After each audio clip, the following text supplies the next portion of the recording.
Good afternoon. Good practice out there today. The weather certainly cooperated for us to stay outside the entire time. I thought the players did a good job. There seems to be good focus and energy out there in the practice field. We were able to have Gary out there to do some things in a limited role. Able to have Batim out there in a limited role, so that was good. And the rest of the stuff you guys have on the injury report, but it was good to have those guys out there to be able to do some things, and then hopefully we can progress them as the week goes on. Questions? Does having Gary, you said yesterday you wanted to have a little more certainty today. Does having Gary out there give you any more certainty? I think it means you got a chance. I don't know if there's any certainty at all. I don't. Those are decisions that I don't make. The medical staff makes them. So they give me an idea of what they think he can do, and then we try to do it. And tomorrow we'll see how he feels tomorrow. So he hasn't been ruled out at this point? No. How long do you wait to make some kind of decision? I don't know that you have to worry about that at all until game day.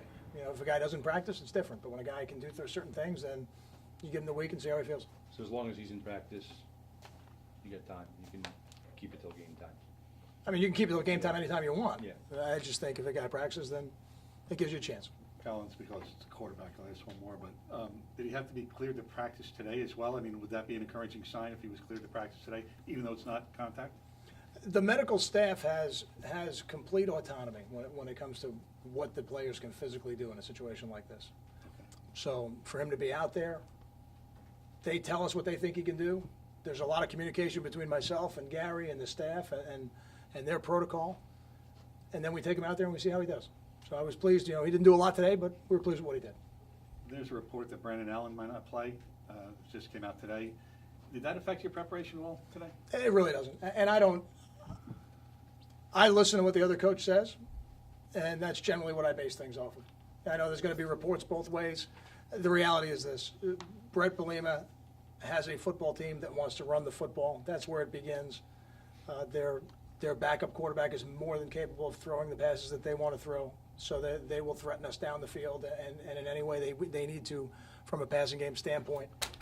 This game will be defined, I believe, very early in terms of running the ball and stopping the run on both sides.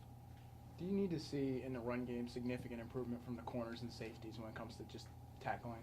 I think tackling is about all 11 players on defense and swarming to the football. Are there one-on-one situations that we need to get better at? Absolutely, and we're working on those every day. But I can tell you this, the teams that limit the yards after contact, that's I think what you're alluding to, are the teams that get multiple people to the ball every play. Guys are fifth in the country against stopping the run so far. Do you feel like this is the first true measuring stick, considering going against two running backs that are top 10 in the country? I think every week challenges you. I think that if you're not ready to come out and stop the run week in and week out, then you won't be fifth in the country. That's for sure. I think anytime you're top 10 in the country in anything, you're probably doing a pretty good job. Will we be challenged in ways that we haven't been so far this week? I think we will. I think this will be a bigger offensive line than we've seen so far this year. They have two big, strong running backs. Both their running backs are over 200 pounds and very talented. So we'll be challenged in different ways because of the personnel for sure.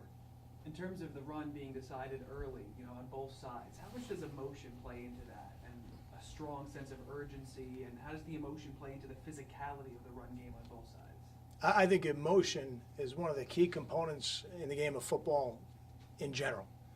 So I think you're exactly right. I think football is an emotional game first. If you're not emotionally ready to play, it is very difficult to run the football and stop the run.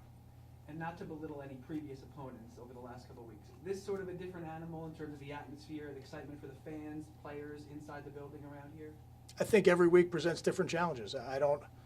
Every week we take it as a one-game season, and regardless of who your opponent is, and you see the results every week, there are teams that people think are going to have an easier time. I guarantee you the coaches don't think they're going to have an easy time, and nor do we any week we play. So Arkansas's got an excellent football team with excellent players and excellent coaches.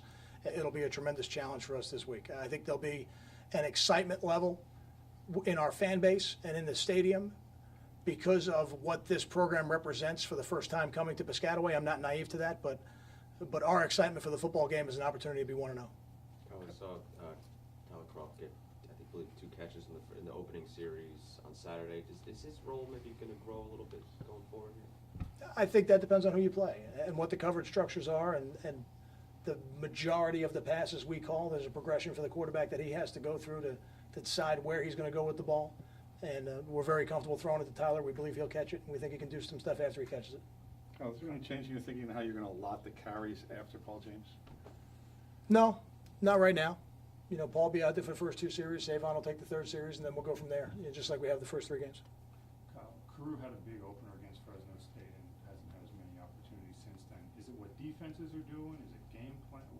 I think it's similar to the Tyler Croft question a second ago. I think there's going to be certain games where Leonte is going to be the guy in the progression that gets the ball and gets the ball thrown to him and have opportunities, and then at other times that's not going to be the case. And that's why you need more than one. You need Brandon Coleman, Karan Pratt, Leonte Carew, Ruhan Peel, Tyler Croft, Paul Carazola, before you even get to the guys coming out of the backfield. You need them all to make plays in the game, because every week you don't know going into it who's going to get the opportunities.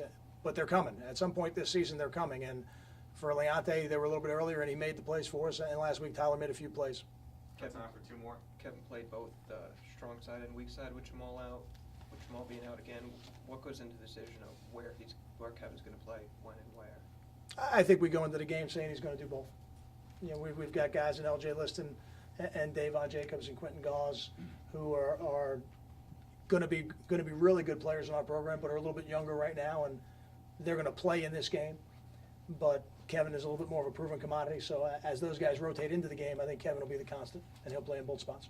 Kyle, how would you say Quentin Gauze has kind of developed up to this point in the year? Quentin's a great worker. He really is. Every day he's a very consistent worker, high energy level, high effort level, and I think that's starting to show up on the field. And I think Quentin is a guy who's going to continue to get better. He's a physical football player, and this is the type of game with what I think we're going to see from their offense that I think he'll be excited to play in. Thanks, Kyle. Thank you.